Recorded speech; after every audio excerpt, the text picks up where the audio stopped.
This is Jeff. This is Jeff. Perfect article for 4th of July weekend. People are traveling. You know, they're going out. They're going out into vacationing to the beach, etc. The title of this article for the Boston Globe is "When I Ride the T, I Miss My Autonomy." Get it? Oh, get it? Okay, Get it? Here we go. Talking about Jeff, but not Caleb. But this is good because in all of those Caleb articles, the thing that you really learned is just what a unbelievable shithead Jeff is, and just how insufferable he is. Yeah, and now Caleb is genuinely. I mean, I when I think of children that I have pity for, it's like Syrian refugee babies and Caleb. They're right next to each other. Dear Mr. Trump, the open letters from my father do not stop. I tried to escape to New York, but I was found in the M&M store. Please stop. Holocaust Boston. So, without the veil of Caleb now, this is just pure, uncut Jeff. So here we go. Oh, boy. As Independence Day approaches this year, there is less independence in my days. With the Boston Globe's move to new offices downtown, I no longer have the option of driving to work and parking on site. Since the fee for downtown parking garages is too steep for my budget. And I now do something every day that I haven't done since I was a Boston University graduate student. I commute by public transit. As commutes go, mine, so far, isn't bad. Most days, I spend between 20 and 30 minutes on the MBTA Green Line, and both home and office are only 5 minutes walk from a convenient subway stop. Yeah, sounds great. Okay, so done. a Finished. 20-minute train ride, 10-minute walk every day. That's like the easiest. That's fantastic. You should thank public transit for existing and then end your article. Article over. The tea is great. Yeah. No, he goes. But the relative convenience of even a short public transit commute is no compensation for the loss of autonomy it entails. When I would drive myself to work or anywhere else, there were certainly costs involved: traffic jams, bad roads, jaywalking pedestrians, occasional highway tolls, or hunts for a parking space. Those are chunks of the big dig falling on your fucking head. Those are undeniable disadvantages, part of the price of driving a car, but they pale next to the benefit. So he just described the really enervating shit, being stuck in traffic for hours. So his commute, would he have taken public transportation, would have been shorter, half an hour, but he would gladly do 90 minutes every day, bumper to bumper in traffic for freedom, for the pleasures of driving, which he lists as: when you drive, you have automobility. You travel where you choose by the route you choose. No, you don't. You don't. Shut the fuck up. Oh, my God. You go to work and you go home. The funny thing is, commuting in and out of a major city to work, you absolutely do not travel by the route you choose. You choose the same route as a million other people. This is a great metaphoric sort of piece about just general market-based politics. I mean, literally just fucking staring at some asshole's bumper for 45 minutes while you move for 2 feet at a time. And do you think it's... Yeah, no, that's perfect. That is the free market. Yeah. You sit in the same smog as everyone else, and you think you have autonomy because you press a button. You're in bumper-to-bumper traffic. Driving in Boston, by the way, one of the worst driving cities in the world. Just bumper-to-bumper traffic, gritting your teeth, listening to talk radio. And I love in Jeff's mind, he's thinking, I'm captain of the ship. And he goes... He's singing the HMS Pinafore. Yeah. The only truth, when he said the route you choose and the time you choose, none of these things are up to you. Asshole, fuck you. None of these things are up to you when you drive a car. The one thing he does say that is true is you can also choose the company you choose.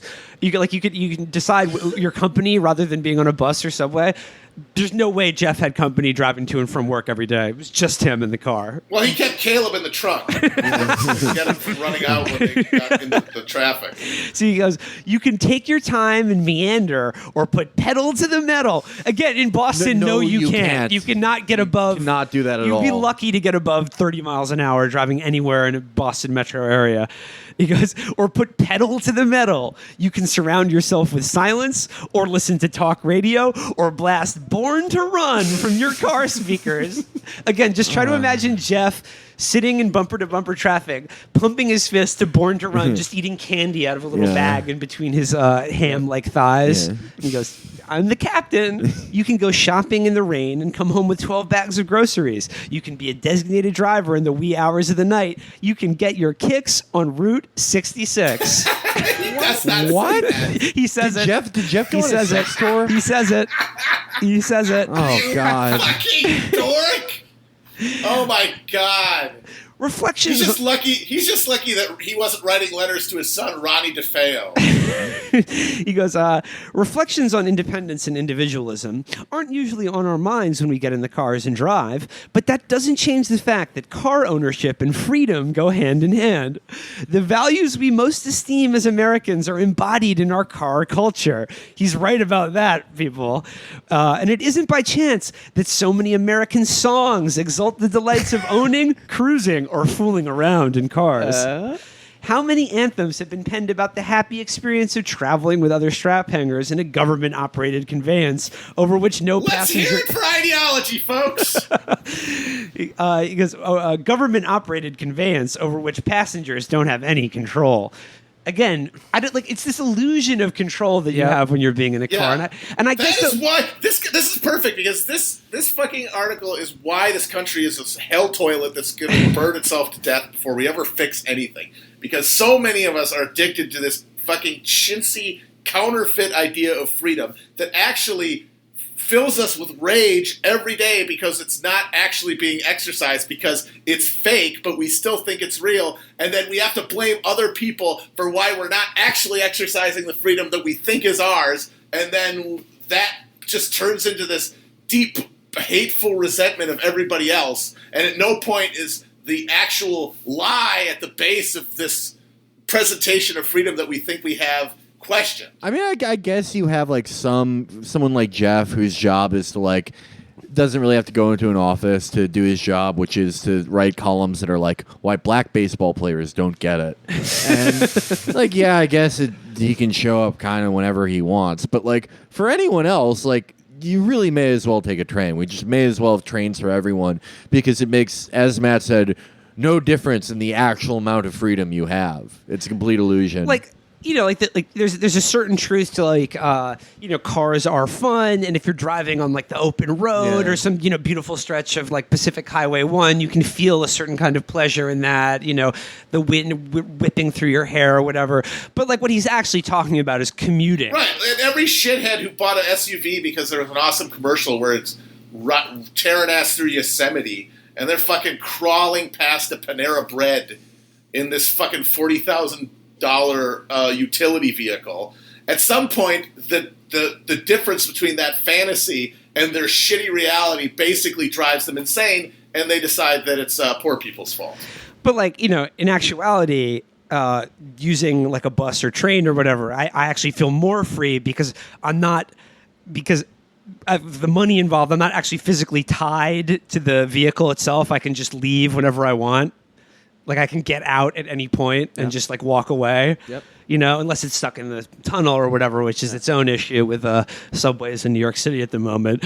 But like this idea that like being on a train or bus is like constraining your mobility or autonomy in some way, whereas being in a fucking car is just stupid. Well, that's I think probably why he's writing this is because he sees a moment to get this long dormant screed out in the open because everyone's mad at the MTA because of a governor that basically believes all the same things that Jeff does, fucking it up.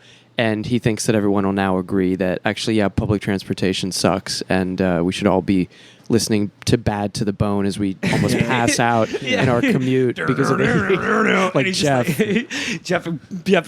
Jeff is pulling up to fucking Baskin Robbins going like, ooh, what flavor am I going to get today? Jeff is dressed up like Cyrus from Trailer Park Boys. I love my freedom. But he goes, nothing is more wearying than a lecture from disdainful environmentalists or self-righteous collectivists about the shameful waste of cars and solo driving.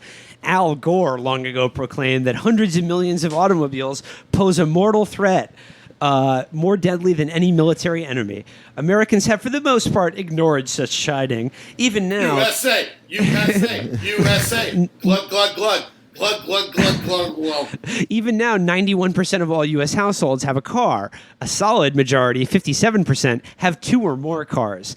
And again, like that's not really like, is that really expressing people's freedom of choice or a preference, or the fact that like you have to have a car to live and work in America? That the automotive and petroleum industries lobbied the government to just interconnect things only by roads and fuck up every train system, and you have to do it or you'll die because you have no right to health care or anything else. Is that freedom? Or I mean, then again, we don't know that all of them don't listen to Roy Orbison while riding other people's bumpers. So who's to say? Excited to get home and watch Jay's Garage. He says those numbers would doubtless be even higher if public transportation weren't so heavily subsidized. Contrary to the popular misimpression that drivers benefit from rampant government underwriting, nearly all public spending on roads and highways is paid for directly or indirectly by drivers themselves. When American driver is practically a synonym for American taxpayer, it could hardly be otherwise. The Cato Institute's Randall O'Toole, citing data from the Federal Bureau of Transportation Statistics, points out that taking into account both user costs and subsidies, public transportation costs nearly 4 times as much per passenger mile as driving, while Amtrak costs over twice as much. I don't know what point he's trying to make here, but Jeff is like, in Jeff's mind, he's like, if Boston didn't have the T, for instance, he would be even more free to drive around because there'd probably be another million people on the fucking roads with him every day. I think that's what people mean by drivers are subsidized by public transportation. And that's the other thing. Like, major American cities like New York could not exist without the MTA. It would make no sense. Like, you literally couldn't live here. Like, there's nothing, no business or like anything could get done. I mean, there's too many fucking cars as is. Like, we should probably... Yeah, like, no one drives here, and it's still insufferable. Traffic is still fucking insufferable.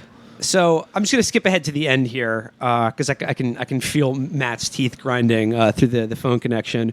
But it says, automobiles made Americans far freer and wealthier than they would have been without them. They brought knowledge, experience, and natural beauty within the reach of innumerable men and women of modest means.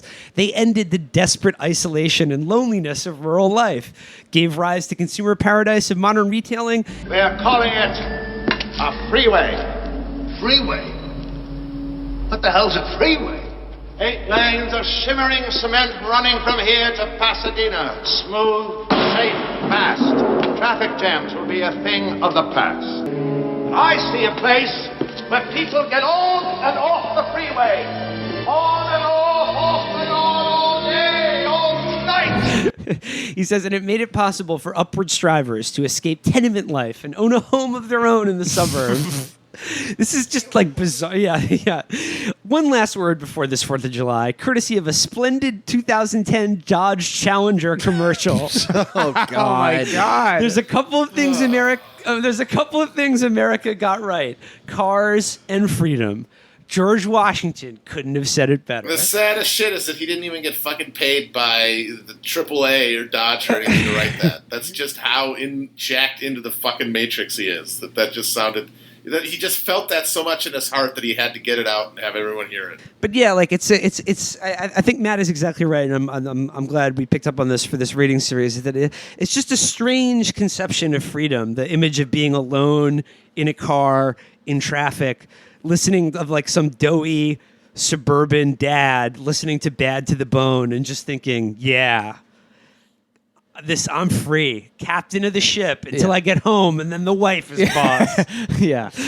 No, but it is though like a really, really good sort of projection of the id of the kind of conservative or neoliberal market fetishizing worldview, that like a material liberty in being able to buy your own car so you technically own it, and then delude yourself into believing you choose the route you take every day because you own the car. Yeah. Is just like, it's what this healthcare debate is about. It's what fucking education debate is about. Just everything. As long as you own it, as long as you have the choice and it's yours, you're more free ipso facto. There's no way that a publicly collectively paid resource could Well, allow you to it's be like free. when he quotes the thing about how 91% of Americans own a car. Like that's a representation of how popular automobiles are, and not just like the fact that we don't have any other choice but to have them. Yeah. American mothers actually love dying during childbirth. Why else would they keep doing it? The one thing that Jeff doesn't touch on in this article, I mean, he sort of hints at it in the headline about his autonomy,